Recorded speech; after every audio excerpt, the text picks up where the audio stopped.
Jesus viu um homem chamado Mateus sentado na coletoria de impostos e disse-lhe: segue-me. Ele se levantou e seguiu a Jesus. O Evangelho apresenta a vocação de Mateus, destacando que a iniciativa do chamado sempre é de Deus.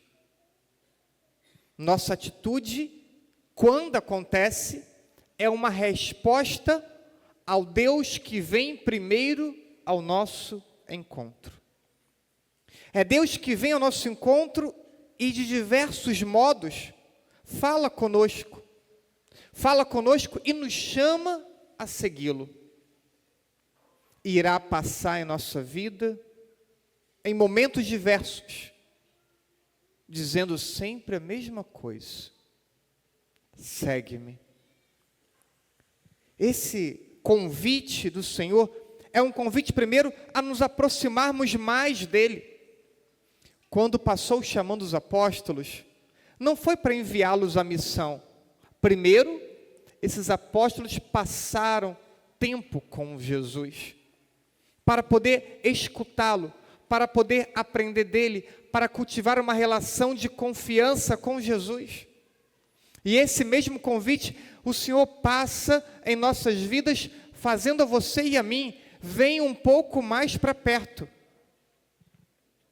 O Senhor passa chamando a poder escutá-lo com atenção.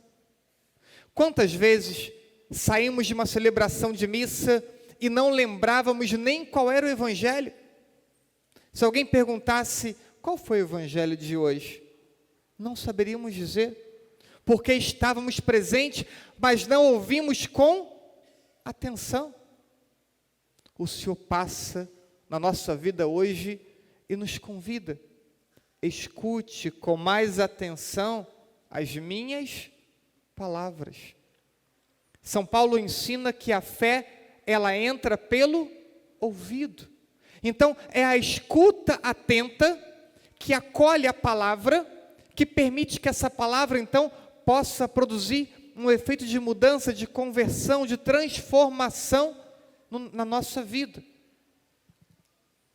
O Senhor direciona o convite a você e a mim para que possamos adequar o nosso comportamento e a nossa mentalidade à sua palavra.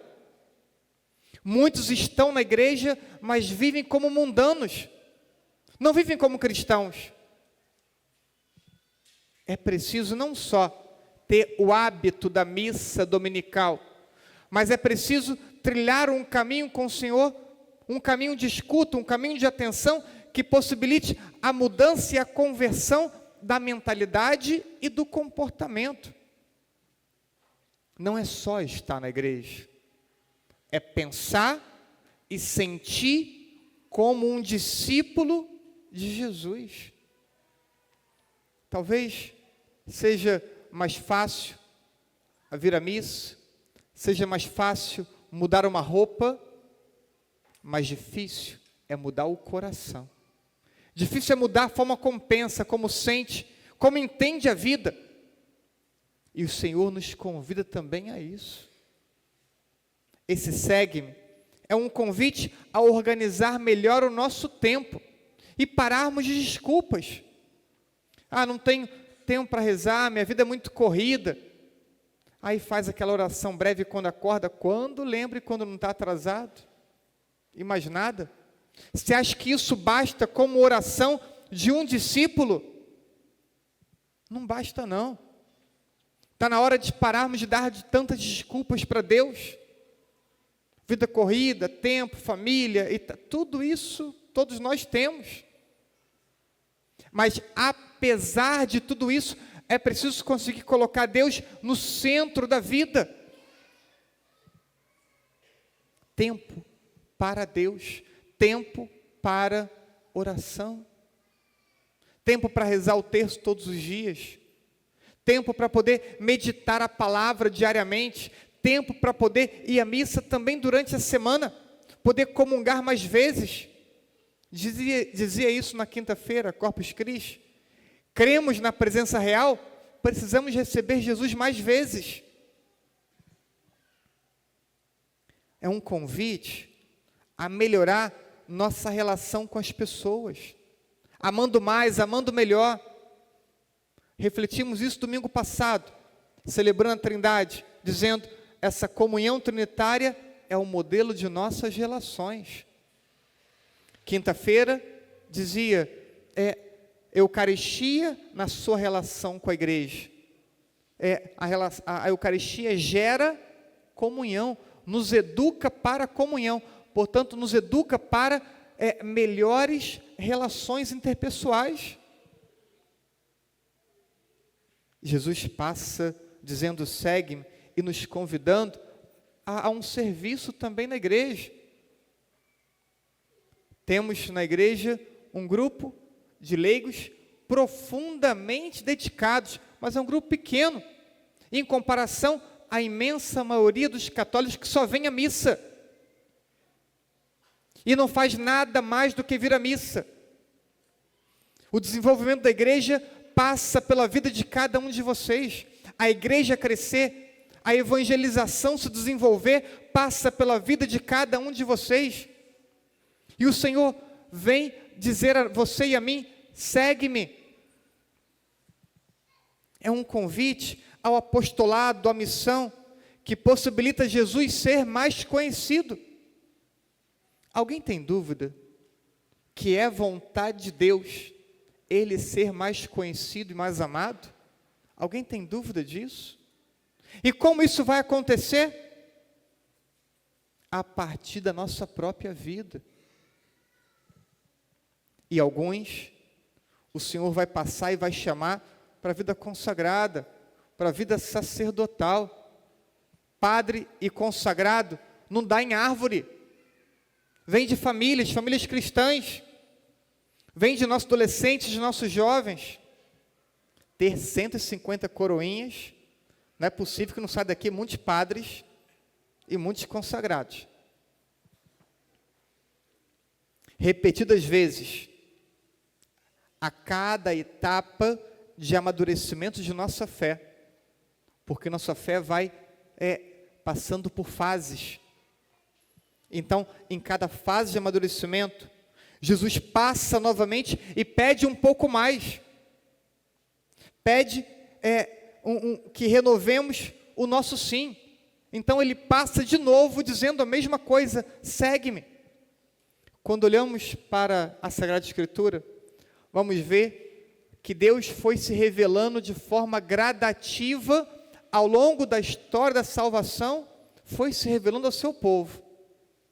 Deus passa em nossa vida também de forma gradativa, se revelando e revelando a sua vontade para a nossa vida. Por isso, muitos chamados e muitas respostas são necessárias. Não é um único momento que eu digo, eis-me aqui. Cada fase diferente de nossa vida, Ele nos chama e somos chamados a dizer, eis-me aqui, Senhor. Toma a minha vida. É preciso delicadeza, sensibilidade, e um pouco de silêncio interior e exterior para escutar Deus. Uma senhora me perguntou certa vez, padre, eu não consigo ouvir Deus, o que eu faço?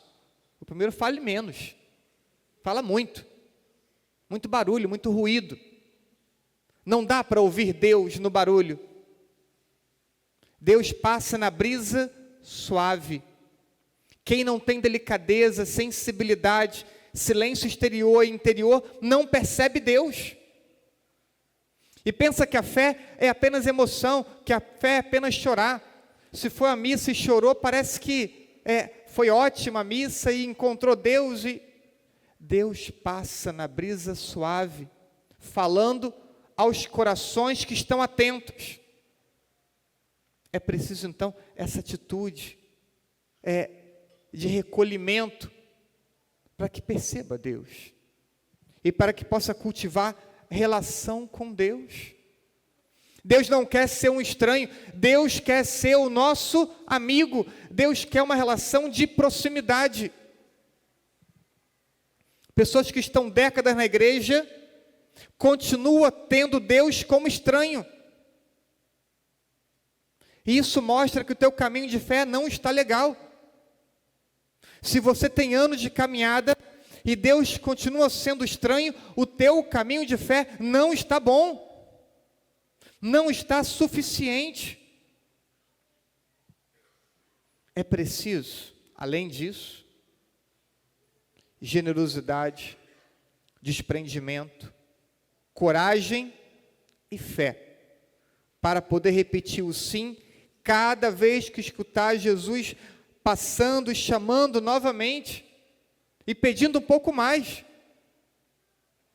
Se ele pede, não vai dizer, já faço suficiente. Se ele passa e se ele pede, é porque ele quer algo mais de você e de mim. E que ele sabe que somos capazes de oferecer esse algo a mais. Na segunda leitura de hoje, Paulo cita o exemplo de Abraão. Deus chama Abraão, homem idoso, esposa idosa, estéril, e aquilo que parecia ser impossível acontece. Abraão e sua esposa então têm um filho, Isaque, na velhice. Por isso São Paulo disse: Abraão, contra toda humana esperança, firmou-se na esperança e na fé. Quando parece impossível, a graça de Deus age na vida daquele que confia, age na vida daquele que se entrega a Deus. Homens e mulheres cristãos vivem de fé, vivem de esperança, não humana, divina. Ele acreditou e viu a glória de Deus porque acreditou. É preciso que você e eu acreditemos para podermos ver a glória de Deus na nossa vida. Deus não age tanto quanto poderia na vida de muitos católicos, porque falta fé. Na cidade natal de Jesus, ele fez poucos milagres. E qual foi o motivo? Diz o texto bíblico: a falta de fé, a dureza de coração. O profeta Oséias, na primeira leitura, disse: é preciso saber segui-lo para reconhecer o Senhor. Com essas palavras nos ensina que iremos conhecer mais e melhor a Deus durante a própria atitude de seguimento. No seguimento, Deus vai se revelando, não de uma vez, vai se revelando aos poucos, vai se mostrando e vai revelando também a vontade dele para nós. Quanto mais nos aproximamos de Deus, mais o conhecemos, e vai brotando um desejo maior, então, de poder segui-lo de perto. Eu dou passos ao encontro do Senhor que me chama, vou conhecendo, quanto mais passos dou, aumenta o meu conhecimento e cresce o desejo de segui-lo. Alguns de nós temos alguns atletas que admiramos, alguns atores, que assistimos na TV, mas podemos dizer que conhecemos eles? Podemos pesquisar e saber os seus gostos, seus costumes, mas mesmo assim vão continuar sendo pessoas estranhas, porque só os assistimos pela TV, e o conhecimento vem pelo contato, pela convivência, pela proximidade. Assim também é com Deus, não é diferente com Deus. Pessoas inteligentes podem pegar o catecismo da igreja e podem explicar o que são os mandamentos, o que são os sacramentos, podem fazer isso de forma correta, mas se não vivem com Deus, se não têm relação de amizade com Deus, se não segui-lo de perto, vão falar de coisas que lhes são estranhas. Porque todos podem falar de Deus, mas só um discípulo fala com Deus. Só um discípulo dialoga com Deus. Só um discípulo escuta Deus. Só um discípulo conhece Deus. Não conhecemos Deus pela leitura, conhecemos Deus pela oração, pelo estudo também, mas sobretudo pela oração, pela proximidade, pelo contato. Dizia a resposta do Salmo: a todo homem que procede retamente, eu mostrarei a salvação que vem de Deus. O procedimento reto aos olhos de Deus possibilita encontrá-lo. E encontrando Deus, encontramos a salvação.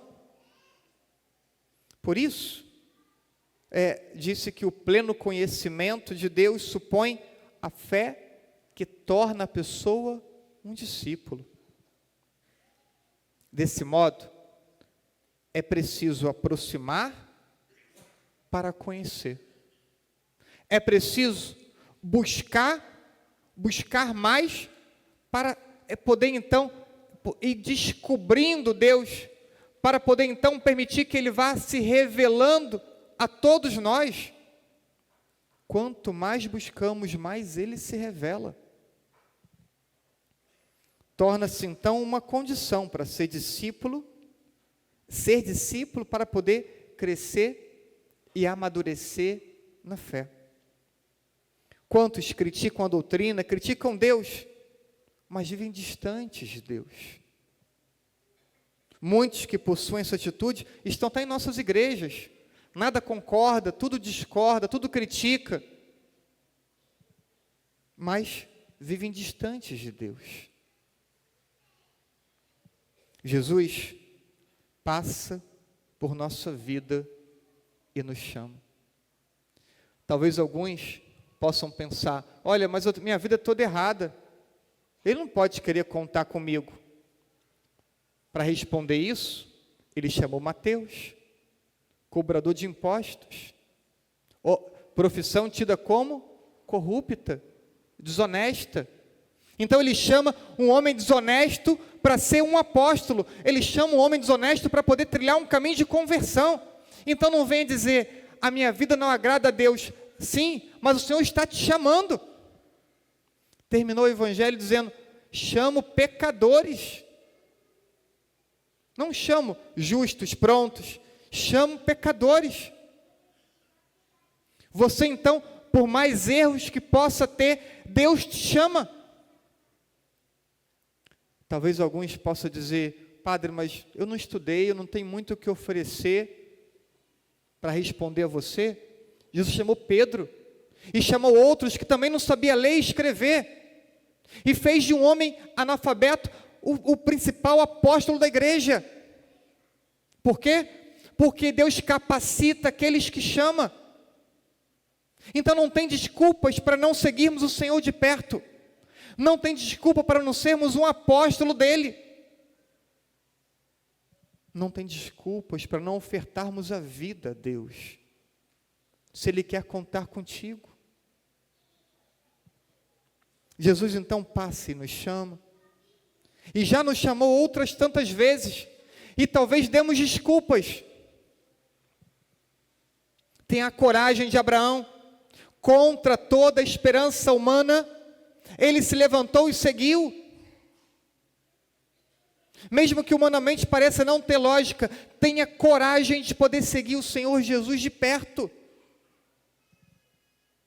Mude tudo que for preciso ser mudado na tua vida, para que você possa seguir Jesus. Não tenha medo. Não tenha medo do que você tenha que deixar para ter uma vida de santidade. Porque certamente qualquer coisa que você venha deixar vai ser menos importante do que a presença de Deus na tua vida. O Senhor nos provoca a termos coragem de vivermos de fé, de vivermos para Deus. Jesus te chama, chama todos nós, deixe tudo que for necessário. Nós abraçamos muitas coisas que não são essenciais e que vai tomando o lugar de Deus em nossa vida. Responda ao Senhor, como fez Mateus. Largue a coletoria de impostos, se coloque de pé e siga o Senhor. Santa Teresa d'Ávila, uma frase muito conhecida dela, uma oração dela, diz: só Deus basta. Nada mais te perturbe, só Deus basta. É preciso ter coragem de em algum momento da tua vida poder crer nisso e dizer: Senhor, seja o tudo da minha vida. Que eu consiga me desprender de tantas coisas que tiram a minha atenção e que eu consiga focar o meu olhar e o meu coração em te seguir, Senhor. Por quê? Porque só Deus basta. Buscamos tantas coisas e continuamos buscando, porque nada sacia o nosso coração. Por quê? Porque só Deus basta. Só Deus preenche o nosso coração. Nada humano pode preencher o nosso coração. E enquanto formos buscando coisas materiais e pessoas, aquilo que só Deus pode dar, continuaremos buscando. Porque só Deus basta. Ele me chama e Ele te chama. E Ele aguarda a nossa resposta. Tomara que hoje seja um dia para não mais darmos desculpas, mas em oração possamos dizer para Deus: Senhor, hoje abro o meu coração a vós, hoje eu escuto a Tua palavra, Senhor, e hoje eu decido mudar o ritmo da minha vida. Que hoje possa ser esse dia na vida de muitos de nós que estamos aqui hoje nesta celebração. Assim seja. Amém.